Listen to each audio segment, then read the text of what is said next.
Hello po at magandang araw po sa lahat po ng listeners ng aming channel. Welcome po sa ating programa.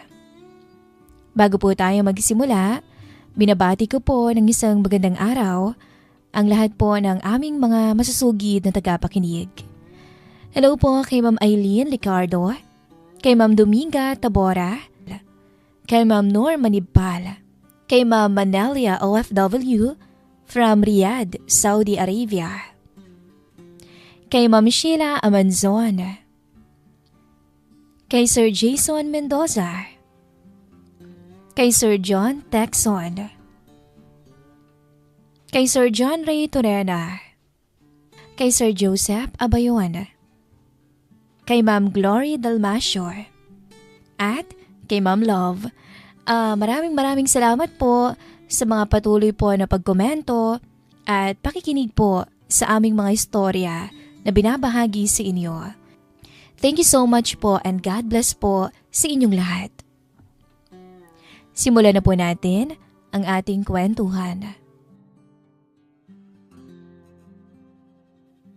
Dear Miss Kay, hindi ko alam kung bakit sa dinami-dami ng lalaki sa mundo, sa asawa pa ng amo ko ako, magkakagusto. At ang pinakamasakit, siya ang unang lalaki sa buhay ko. Paano ko lalayo kung siya ang lahat-lahat sa akin? Ito po ang kwento ko, Miss Kay. Ito po ang aking OFW confession. Magandang araw po sa inyong lahat, Miss Kay.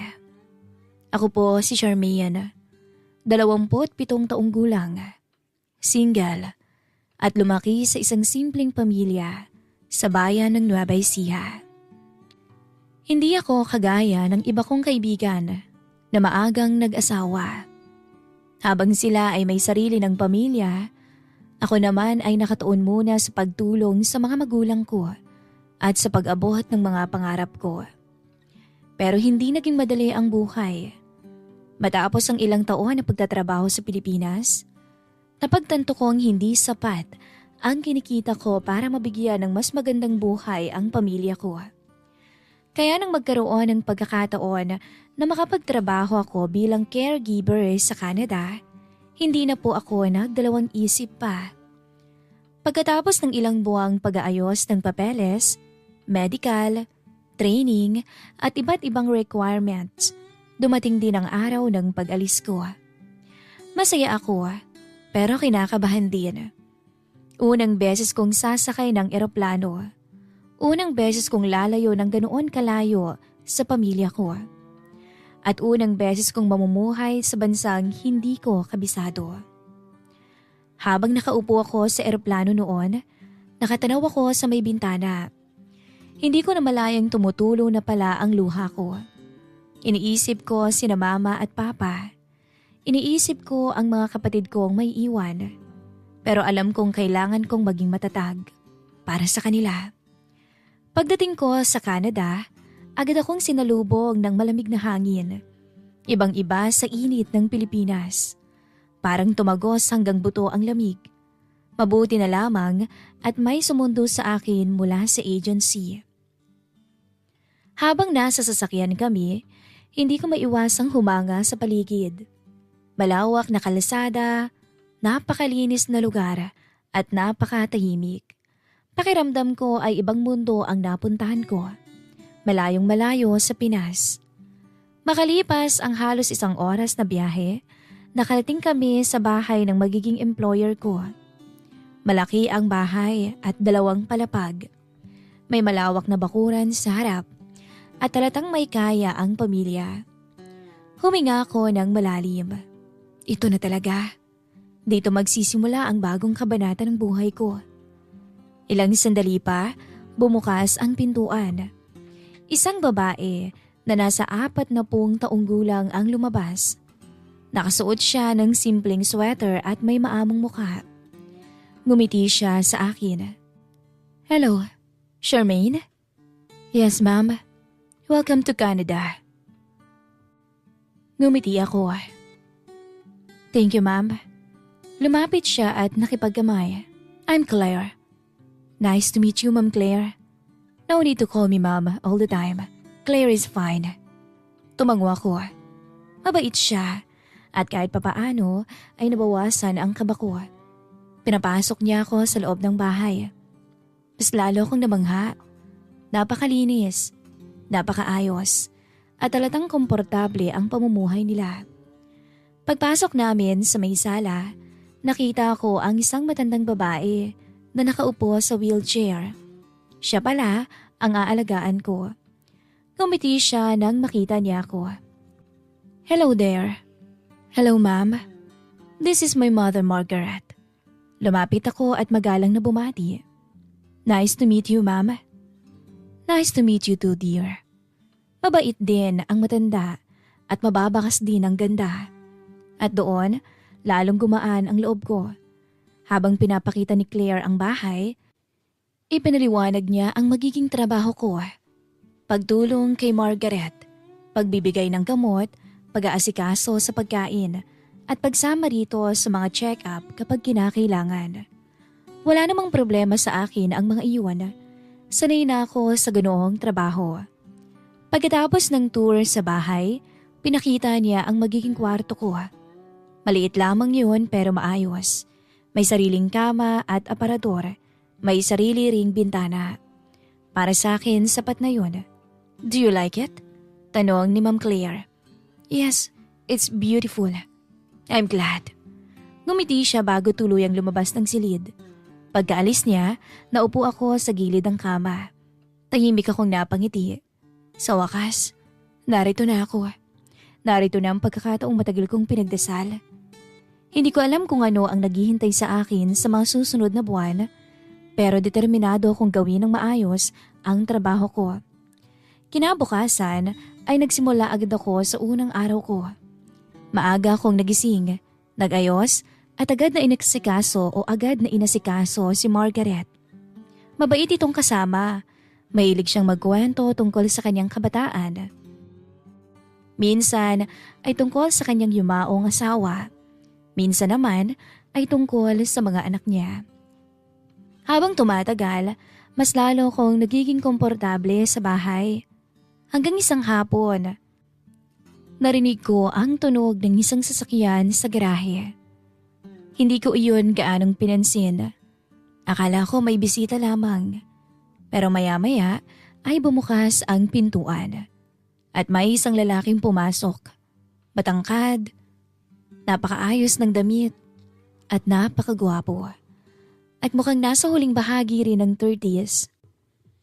Agad siyang napatingin sa akin. Ako rin ay napatingin sa kanya. Ay, bahagya akong nagulat.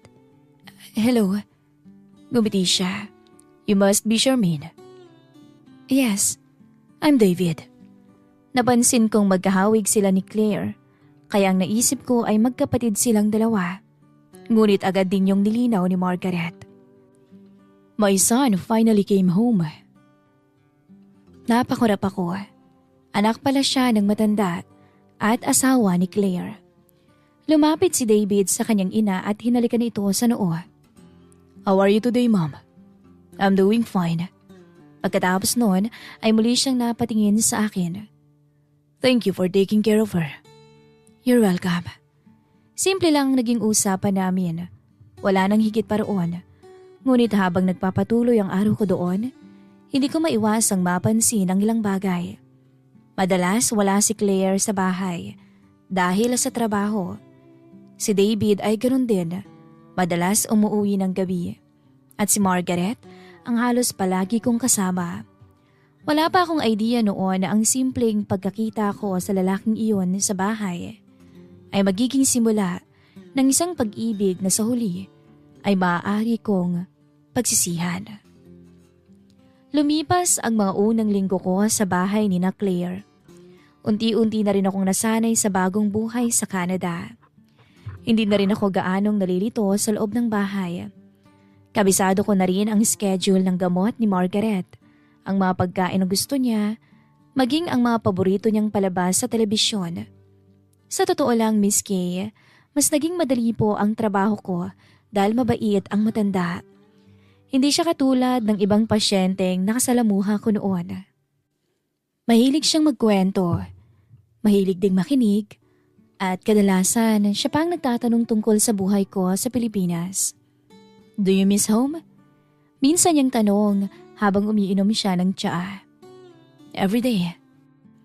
Ngumiti siya. I've never been away from my family this long. Sabi ko, I understand. Napabuntong hininga siya. When I was young, I moved far away from my parents too. Natawa ko. I guess some things never change. Exactly. Madalas gano'n ang usapan naming dalawa. Simple pero nakakagaan ng pakiramdam at nakakatulong para hindi ko gaanong maramdaman ang pangungulila. Samantala, bihira kong makita doon si David. Maaga tong umaalis. Madalas naman ay gabi na akong umuwi. Ayon kay Margaret, lumalaki raw ang negosyo nito kaya halos wala na itong pahinga. Isang gabi, habang nag-aayos ako sa may kusina, narinig kong bumukas ang pintuan. Napatingin ako sa may orasan. 9:00 na ng gabi doon. Paglingon ko ay si David. Mukhang pagod. Bahagyang gusot ang suot niyang polo. At halatang kakatapos lang ng mahabang araw niya. Napansin niya ako. Oh, you're still awake? Ngumiti ako. Just cleaning up. Tumango siya. Long day? Tanong ko. Not really. Natawa siya. My mom must be behaving well. She is. Good. Binuksan niya ang refrigerator at kumuha ng bottled water. Tahimik ang kusina sa loob ng ilang segundo. Pagkatapos ay siya ulit ang nagsalita. Are you adjusting okay? Yes. Canada treating you well so far? Napangiti ako. So far. That's good to hear. Tumango siya bago tuluyang umakyat sa ikalawang palapag. Simple lang ang usapan, pero iyon ang pinakamahabang conversation namin mula nang dumating ako. Kinabukasan ay bumalik na naman sa normal ang lahat. Trabaho, pahinga, tatawag sa pamilya, trabaho ulit. Hanggang sa isang araw, nasa sala kami ni Margaret nung marinig namin ang boses ni Claire.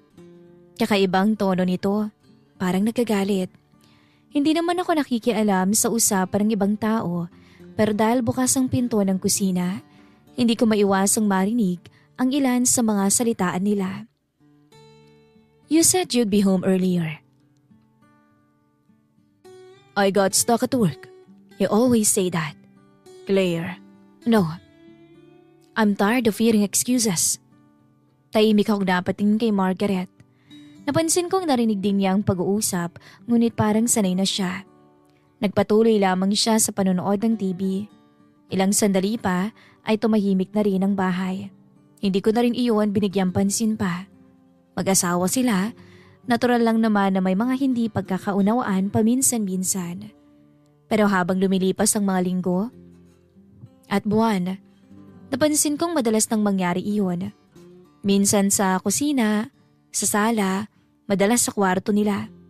Minsan naman kapag akala nila ay wala nang nakakarinig.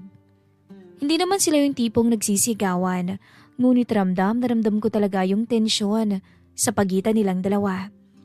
Para bang may problema na matagal nang hindi naaayos sa pagitan nila. At dahil empleyado lamang ako, pinili kong huwag makialam. Isang hapon, niyaya ko ni Margaret na maglakad-lakad sa malapit na parke. Magandang panahon noon, hindi gaanong malamig. Habang tinutulak ko ang kanyang wheelchair, napansin kong may paparating na sasakyan. Kuminto iyon sa tabi namin. Pagkabukas ng bintana, ay nakita ko si David. Need a ride? Ngumiti si Margaret. Trying to steal my exercise, huh? Natawa siya. Just offering. We'll walk. Suit yourselves. Pagkatapos ay napatingin to sa akin. Everything okay? Yes. Enjoying the weather? Very much. Good. Ngumiti siya bago muling umandar ang sasakyan. Natawa si Margaret habang pinapanood tong papalayo. He worries too much. About you. About everyone. Hindi ako sumagot. Ngunit napansin ko ring totoo ang sinabi ni Margaret. Sa tuwing magkakasalubong kami ni David, palagi nitong tinatanong kung maayos ba ang kalagayan ng kanyang ina, kung kailangan ba namin ng tulong, kung may kulang ba sa bahay. At kahit gaano siya kaabala, tila hindi niya nakakalimutang kumustahin ang matanda. Lumipas pa ang ilang linggo, dumating yung unang snow na nakita ko sa buong buhay ko. Nasa bintana ko noon nang mapansin ang puting niyebe na unti-unting bumabalot sa paligid. Parang eksena sa pelikula. Hindi ko napigilang lumabas sa bakuran. Tuwang-tuwa kong pinagmamasdan ang pagbagsak ng snow. Hindi ko na malayang may nakatingin pala sa akin mula sa likuran. First time, napalingon ako. Si David. Napangiti ako. Is it not obvious? Tumawa siya. A little. Inalahad ko ang palad ko para saluhin ang maliit na snowflakes. Beautiful. It is. Sandali kaming natahimik. Pareho naming pinagmamasdan ng paligid. Pagkatapos ay nagsalita to. What do you miss most about home? Napaisip ako. My family. That expected. And the food. Dagdag ko na lang. Kaya't natawa siya. What about you? Tanong ko. Nagkibit balikat siya. Free time? Natawa ko. That's your answer? Absolutely. Natawa na lang kaming pareho. Ngunit bago pa humabang usapan, ay bumukas ang pinto ng bahay. Si Claire. David, can you come inside for a minute? Agad itong napalingon. Coming. At tulad ng dati, natapos na naman ang simpleng pag-uusap namin. Hindi ko yun binibigyan ng kahulugan, Miss Kay. Isa lamang siyang mabait na employer. At ako ay empleyado lamang sa bahay nila. Ngunit hindi ko alam na habang lumilipas ang panahon, mas magiging madalas ang mga pagkakataong magkakausap kami. At kasabay noon ay unti-unting paglala ng problema sa pagitan nila ni Claire. Mga problemang wala naman dapat akong kinalaman. Ngunit hindi ko pa alam noon na darating ang araw na hindi na magiging ganoon kasimple ang lahat. Lumipas ang halos 1 taon mula nang dumating ako sa bahay ni na Claire. Ganoon kabilis at hindi ko talaga napansin ang pagdaan ng mga oras. Naging komportable ako sa routine ko. Magising, alaga kay Margaret, tawag sa pamilya sa Pilipinas. Paulit-ulit. Pero kahit gaano karegular ang araw ko, may mga bagay na unti-unti kong napapansin sa loob ng bahay na yon. Hindi man sila palaging nagsisigawan, pero ramdam mong hindi rin sila maayos na mag-asawa.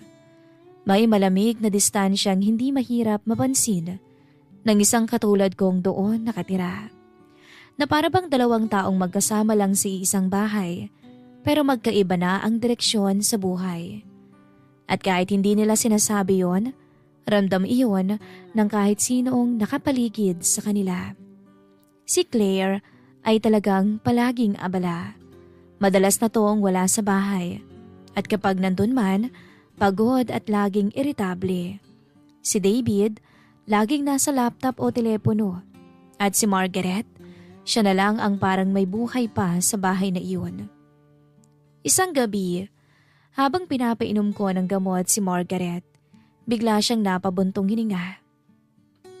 Sometimes, I worry about those two.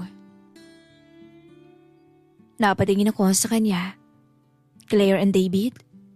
Tumango siya. They weren't like this before. Hindi ko alam ang isasagot dahil ayoko makialam sa personal nilang buhay. Things were not like this before. Mahina pa niyang sabi. Napatingin ulit ako sa kanya. They used to talk more, laugh more. Hindi ako sumagot agad. Ayoko namang makialam, kaya ngumingiti lang ako. Maybe they're just busy, Margaret. Umiling siya ng dahan-dahan. Maybe. Pero halatang hindi siya kumbinsido. At doon ko unang naramdaman na may mas malalim pa palang problema sa bahay na iyon. Mas naging madalas na rin si David sa bahay paglipas ng araw dahil nag-start siyang mag-work from home ilang araw sa isang linggo. At doon Miss Kay nagsimula ang mga maliliit na pagbabago sa pagitan naming dalawa. Hindi yun biglaan. Parang dahan-dahang naging normal ang presensya niya. Good morning. Good morning. How's my mom? She's fine. Good. Minsan habang nagpapalit ako ng gamit ni Margaret, nasa may pinto siya at manunood sandali bago magsalita. Let me know if you need help. Okay. At sa bawat simpleng usapan, mas umahaba ang katahimikan pagkatapos. Pero hindi yun awkward. Napaka-natural lang. Isang Sabado, umalis si Claire ng maaga. Business trip sa Toronto. 3 araw siyang wala. Napakatahimik ng bahay noon. Habang nasa sala ako kasama si Margaret, dumating si David. May dalang mug ng tsaa. Umupo siya sa kabilang sofa. Hi. Hi. Thanks. Thanks for what? Tumingin siya. You always take good care of her. Napatingin ako sa kanya. She's easy to take care of. Umiling siya. Still, not everyone does it with patience. Hindi ako nakasagot agad. Hindi ako sanay sa ganong papuri. Sandali kaming natahimik. Tanging TV lang ni Margaret ang mahinang tunog sa background. Pagkatapos ay tumayo na si David. Naglakad papunta sa kusina. Sumunod naman ako para magligpit ng mga gamit. Tahimik ang buong bahay noon. How long have you been away from home? Bigla niyang tanong. Napatingin ako. A years? Tumango siya. That's a long time. Yeah. Don't you get used to it? Napangiti ako ng bahagya pero hindi masaya. Hindi mo masasanay ang puso. Sabi ko. Natigilan si David. Tumingin siya sa akin ng mas matagal. Tumawa siya. Oh, I don't understand. Ngumiti ako. Parang tinatansya niya pa ang sinabi ko. Kinagabihan. You should be resting. Napangiti ako. It's okay. Tahimik kaming nag-usap tungkol sa buhay. Tungkol sa Canada, sa Pinas, tungkol sa aming dalawa. At hindi ko nga namalayang halos 1 oras na pala kami nagkukwentuhan. Hindi ko rin alam kung bakit pero matagal na panahon na rin wala akong nakausap ng ganoon. Simpleng usapan lang pero nagpapagaan sa loob. Pagbalik ko sa kwarto ko ng gabing iyon, napansin kong nakangiti ako. At agad ko ring pinagsabihan ng sarili ko. Wala tong ibig sabihin. Employer ko siya, yun lang. May asawa siya. Hindi ka pwedeng magkagusto sa kanya, Charmaine. Kinabukasan, pinagpatuloy ko ang normal kong gawain. Good morning, sabi niya. Good morning. Coffee? Yes. Simple lang. Pero sa mga sumunod na araw, napansin kong hinahanap-hanap ko na siya minsan. Yung mga simpleng usapan namin, hinahanap ko na. At tila ganoon din siya, Miss Kay. Kapag nagkakasalubong kami, lagi siyang nakangiti. Hanggang sa isang gabi, nangyaring isang bagay na hindi ko inaasahan. Nasa sala ako noon kasama si Margaret. Nakatulog na to sa wheelchair habang nanonood ng TV. Biglang bumukas ang pintuan. Dumating si Claire mula sa biyahe. Ngunit sa halip na masayang pagbati, agad kong naramdaman ang tensyon. You're late. Narinig kong sabi ni David. You didn't answer your phone. I was busy. Tahimik akong yumuko. Ayokong makarinig ng argumento. Pero hindi ko rin maiwasang marinig yun. Makalipas ang ilang minuto ay umakyat silang dalawa sa itaas. At kahit sarado ang pinto ng kanilang silid, ramdam pa rin ang malamig na atmosfera sa bahay. Makalipas pa ang ilang araw, naging mas madalas ang pagkakataong nagsasama kami. At isang gabi, matapos matulog si Margaret, habang nag-aayos ako ng kusina, dumating si David. Nakasuot lang ng simpleng damit na pambahay. Are you still awake? Almost done, sagot ko. Tumango siya at kumuha ng tubig, pero hindi siya agad umalis. Nakatayo lang siya sa gilid. Para bang may gustong sabihin. Charmaine, napatingin ako. Sandaling katahimikan. Thank you. Sabi niya. Nagtaka naman ako. For what? For being here. And making things feel less empty. Natigilan ako. Hindi ko alam ang isasagot ko. You always say thank you. Sabi ko. Sa pagitan ng katahimikan na yun, may isang bagay na hindi namin sinasabi. Pero alam kong pareho naming nararamdaman. Dahil hindi na simpleng employer at empleyado lang ang nangyayari sa tuwing kami lang dalawa. At nung gabing yon, habang nakatayo kami sa tahimik na kusina, pareho naming alam na may nagbabago na. Dahan-dahan at hindi na mapigilan. At sa susunod na mga araw, wala nang babalik sa dati. Lumipas nga ang kinabukasan. Nasa likod bahay ako noon ng isang gabi. Tumatawag ako sa pamilya ko sa Pilipinas. Pagkatapos ng tawag ay naupo muna ako sa may deck. Pinagmamasdan ng malamig na gabi. Hindi ko na malayang may lumapit pala. Si David. May hawak na namang mug. Missing home again? Ngumiti siya. A little. Umupo siya sa kabilang dulo ng upuan. Hindi kami agad nagsalita. Pinagmamasdan lang namin ang paligid. Pagkatapos ng ilang minuto ay nagsalita siya. You know, napatingin ako sa kanya. I think you're one of the reasons my mom smiles more these days. Natahimik ako. She's a wonderful person. Sabi ko. Still, ngumiti siya. Thank you. Hindi ko alam kung bakit pero ng mga sandaling iyon, may kakaibang bigat ang tingin niya. Para siyang taong matagal nang may pasa na problema at nakahanap ng isang taong handang makinig. At sa unang pagkakataon, naglapit kaming dalawa. At doon ako nakaramdam ng kakaibang init. Hanggang sa hindi ko napansin na nagdikit ang kamay naming dalawa. Hanggang sa bigla niya akong hinalikan. Nagdikit ang labi naming dalawa ng matagal. Isang pangyayari na kahit kailan, hindi sumagi sa isip ko, Miss Kea. Napapikit ako noon. Sandaling hinawakan niya ang pisngi ko. Hanggang ang isang kamay niya ay sa bewang ko naman. Nung tumugon ako, doon alam ko na may kakaibang mangyayari sa pagitan naming dalawa. At doon na ako mas lalo pang nahulog. Wala pang nangyari sa amin noon, Miss Kea. Hindi pa kami lumalampas sa limitasyon. Pero pareho naming naramdaman na may nabubuong bagay na hindi dapat binibigyan ng puwag. Isang pagkakaibigan na nagsimula ng maging mas personal kaysa sa dapat. At habang nakaupo kami sa ilalim ng malamig na gabi ng Canada, hindi ko alam noon na yun pala ang magiging simula ng isang lihim na unti-unting magbabago sa buhay ko. Hindi ko alam kung kailan ba eksaktong nagsimula ang lahat. Pero alam kong wala na tong balikan pa. Si David, naging bahagi na siya ng buhay ko sa paraang hindi ko dapat pinayagan. Matapos kong patulugin si Margaret isang gabi, bumaba muna ako ng kusina. Pero maya-maya, daramdaman ko na lang na may presensya sa likod ko. Si David. Hindi ko na siya kailangang lingunin para malaman. You've been avoiding me. Mahina niyang sabi. Napahinto ako. I'm not.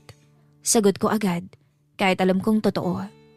Tumawa siya ng mahina, pero walang saya. Stop lying, Charmaine. Lumapit siya sa gilid ng lababo. Mas malapit kaysa normal. At hinawakan niya ang bewang ko. Ramdam ko ang init ng katawan niya kahit hindi kami nagdidikit. You know something changed between us. Sabi niya. Hindi ako sumagot. Kasi alam ko, tama siya. Inalis ko ang kamay ko sa lababo at huminga ng malalim. But this is wrong. Mahina akong sabi. Tumingin ako sa kanya at sa unang pagkakataon hindi ito nakangiti. Napakaseryoso niya. At masyado siyang malapit. David, bulong ko. Pero hindi ko pa natatapos ang sasabihin ko nang hawakan niya ang kamay ko. Tell me to stop, Charmaine. Hindi ko alam ang gagawin ko. Wala akong masabi. Maya-maya, hinatak niyang kamay ko. At ako, nagpatianod. Hindi ko alam kung saan niya ako dinala. Basta ang natatandaan ko lang, nagpaubaya ako sa kanya nung gabing yun, Miss Kay. At nung halikan niya ako ulit, doon ako tuluyan ng nakalimot. Hanggang sa may naganap na nga sa amin, Miss Kay. Nung gabing iyon, lahat ng linya na alam kong hindi dapat tawirin, tinawid namin pareho. Kinabukasan, parang walang nangyari sa amin. Parang wala lang. Pero ako, hindi na ako makatingin sa kanya ng normal. At siya, may ngiting hindi maitago. May mga tingin siyang hindi ko maiwasan. At sa mga sumunod pang araw, lalo siyang naging malapit. Hanggang sa naging gabi-gabi, Miss Kay. At hindi na kami nagtatanong kung tama pa ba. You shouldn't come here, sabi ko isang gabi habang hinihila ko siya papalayo sa kwarto ko. Ngumiti lang siya. But you didn't lock the door. Napatingin ako sa kanya. That's not funny. Lumapit siya. At doon, may mangyayari pa rin sa aming dalawa. May mga sandali na mas malakas na ang nararamdaman namin kaysa konsensya. May mga gabi na hindi na kami nakakapagpigil pa. At sa bawat umaga, pagkatapos noon, pareho kaming tahimik. Parehas na may tinatago. Isang araw nga muntik na kaming mahuli. Si Margaret ay nasa sala papunta ng kusina. Natigilan ako nung bigla niya akong tinawag. Magkalapit kami ni David noon. Kaya naman mabilis nagtago si David sa banyo. Ako, lumabas para salubungin si Margaret. Yes, Margaret. Just checking you're okay. Ngumiti ako kahit nanginginig. I'm fine. Nakakunot ang noon niya. Hindi ko alam kung may napapansin na ba siya sa amin. Pero alam ko, nanay siya. Lumabas ng banyo, si David nang nakangiti. That was close. Balong niya. Kinagat ko ang labi ko. You're insane. Ngingiti lang to. Habang magkatabi kami sa kwarto ko isang gabi, hawak niyang kamay ko. Mahina niyang sinabing, I don't know how to stop this. Napatingin ako sa kanya. Me too. Pero sa loob ko, lumalaki ang bigat. Lumalala. Si Claire, ang pamilya nila, ang lahat ng pinasok ko na hindi ko dapat galawin. David, sabi ko, we can't keep this up forever. Tahimik siya. Matagal bago siya sumagot. I know. Kinabukasan habang mag-isa ako sa kusina, malalim ang iniisip ko. At doon ko naisip ang pinakamasakit na katotohanan. Hindi ko alam kung paano ko siya iiwan. Maya-maya, lumapit siya. Nagkatinginan kami ng matagal. Walang nagsasalita. Parang pareho kami may iniisip. I think I won't renew my contract. Mahina akong sabi. Natigilan siya at hindi to sumagot agad. Pero kita ko sa mga mata niya, hindi niya gusto yung narinig niya. Is that your solution? Tanong niya. Hindi ako sumagot kasi hindi ko rin alam. Lumapit siya ng kaunti. Charmaine, don't decide while you're running away from me. Napatingin ako sa kanya. At sa unang pagkakataon, hindi na ito tungkol sa trabaho. Hindi na rin to tungkol sa tama o mali, kundi tungkol sa dalawang taong pareho nang nahulog. Sa isang pagkakamali, pero walang paraan para manatili. At habang nakatayo kami sa kusina na iwan, alam naming pareho, hindi ito pwedeng magpatuloy. Ilang araw ko pang pinag-isipan ang desisyon ko, paulit-ulit, hanggang sa dumating ako sa puntong, alam kong wala na akong ibang paraan pa. At alam kong wala akong laban. Kung hindi ko kayang kalimutan si David habang nasa bahay na iyon, kailangan kong umalis. Isang umaga, habang magkasama kami ni Margaret sa sala, nag-ipon ako ng lakas ng loob. Can I talk to you for a moment? Ngumiti siya. Of course, dear. Huminga ako ng malalim. I wanted to tell you that when my contract ends, I won't be renewing it. Agad siyang natigilan. What? Why? Yumuko ko sandali bago sumagot. I've been having some family problems back home in the Philippines. I think it's time for me to go back and help them. Tahimik siya. Parang hindi niya inaasahan ang sagot ko. Are you sure about this? Tumango ako. Yes, I've thought about it carefully. Napabuntong hininga siya. I was hoping you'd stay longer. Napangiti ako ng bahagya. I was hoping so too. Hinawakan niya ang kamay ko. You become part of this family, Charmaine. Ramdam kong nanikip ang dibdib ko. Thank you, Margaret. That means a lot to me. Umiling siya. No, thank you. If they can care of me better than anyone. Hindi ko na napigilan ang pagluha. I'll miss you. I'll miss you too, dear. Tahimik kaming dalawa ng ilang segundo. At doon ko naramdaman na mas magiging mahirap ang pag-alis kaysa sa inaakala ko. Paglabas ko ng sala, nakita ko si David sa dulo ng hallway. Nakatayo lang siya roon. Parang narinig niya lahat. Nagtagpo ang mga mata namin. At sa tingin pa lang niya, alam kong alam na niya ang desisyong ginawa ko. Pero wala na akong lakas para magbago ng isip. Dahil minsan, Miss Kay, ang pinakamahirap gawin ay hindi ang umalis, kundi ang pag-alis sa taong mahal mo para hindi ka na makasakit pa ng iba. Sa ngayon, Miss Kay, dito na ako sa Hong Kong nagtatrabaho.